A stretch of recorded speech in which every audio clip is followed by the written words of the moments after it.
မင်္ဂလာပါကျွန်တော်ဒီနေ့လုပ်ပေးခြင်းတဲ့ tutorial လေးကတော့ Yamaha PSR E373 ကိုကွန်ပျူတာနဲ့ချိတ်ဆက်ပြီးတော့ style တွေသွင်းတာလေးပါအဲ့လို style သွင်းဖို့အတွက်ကျွန်တော်တို့မှာ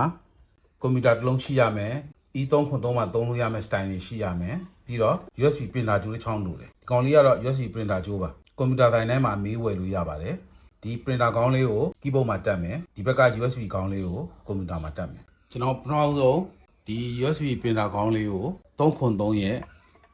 USB printer box လေးမှာတက်မယ်ဒါဆိုရင်သူဒီဘက်ကတက်ပြီးသွားပြီကျန်တဲ့တစ်ဖက်ကိုကျွန်တော်တို့ကွန်ပျူတာမှာတက်ရမယ်ကျွန်တော် USB ကောင်းကိုကွန်ပျူတာမှာတက်မယ်ကျွန်တော် laptop ရဲ့ USB ဘောက်မှာတက်လိုက်မယ်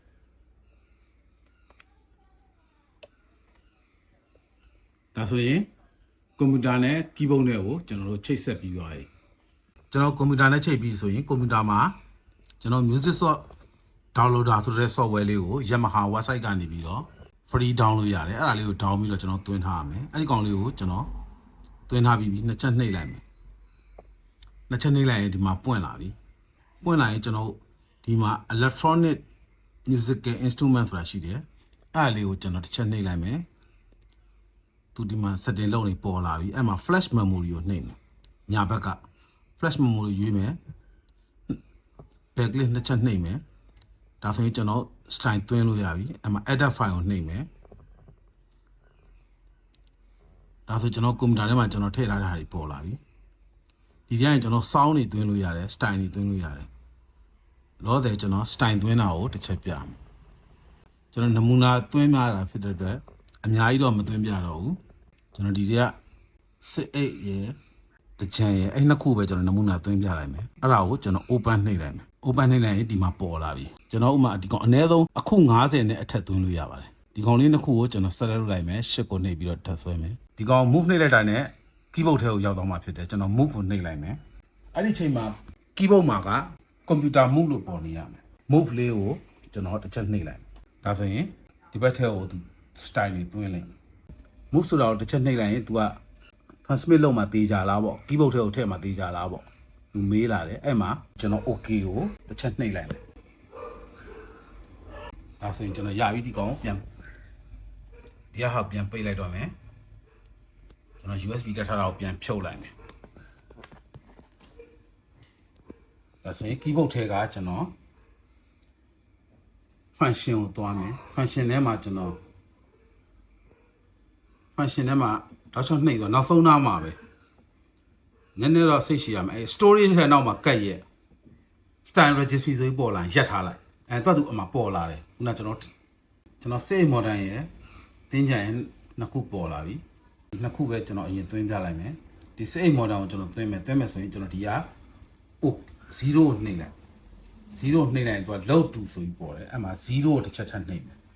load to 206ပေါ့နော်206ကနေပြီး206ကနေပြီးတော့215အထိ10နေရာပေးထားတယ်ကျွန်တော်ထည့်လိုက်တဲ့ကောင်တွေကဒီ keyboard ထဲတော့ရောက်သွားပြီဒါပေမဲ့ဒီကိုတီးမဲ့နေရာကိုမရောက်သေးဘူးတီးမဲ့နေရာကိုဒီ keyboard ထဲမှာ10နေရာပေးထားတယ်အဲ့10နေရာကိုဒီ keyboard ရဲ့ memory ကနေကျွန်တော်လိုချင်တဲ့ style 10ခုကိုထည့်ထားလို့ရတယ်ထည့်ပြီးတခါလေးတီးလို့ရတယ်ပေါ့နော်အဲ့တော့ကျွန်တော်0ထပ်နှိပ်မယ်ပြီးသွားရင် load okay ပေါ်လာရင် yes နှိပ်မယ်ဒါဆိုသူ loading လုပ်နေပြီ complete ဖြစ်သွားပြီဒါဆို save model ရောက်သွားပြီပြီးသွားရင်ကျွန်တော်တင်းကြံထပ်သွင်းမယ်တင်းကြံကိုကျွန်တော်0နှိပ်မယ်0ပဲနှိပ်မယ်ပြီးသွားရင် load okay ပေါ်လာရင်ဒီက yes ကိုနှိပ်မယ်ဒါဆိုရင်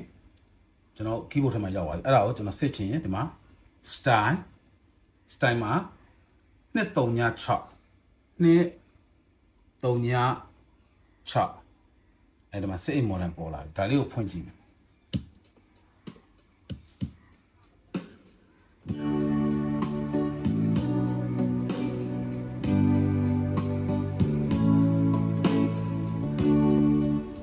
ဒါဆိုရင်ဒီမှာ style ရပြီကျွန်တော်တီးလို့ရပြီ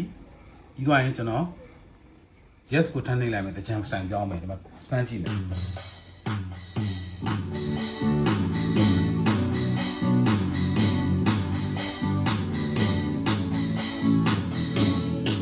ဒါဆိုရင်ကျွန်တော်ဒီတော့ရောက်သွားပြီကျွန်တော်သုံးလို့ရပြီတီးလို့ရပြီ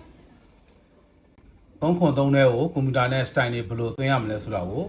မသွင်းဘူးသူတွေမသိသေးတဲ့သူတွေအခုလောက်ဆိုရင်တော့သဘောပေါက်သွားမယ်လို့ထင်ပါတယ်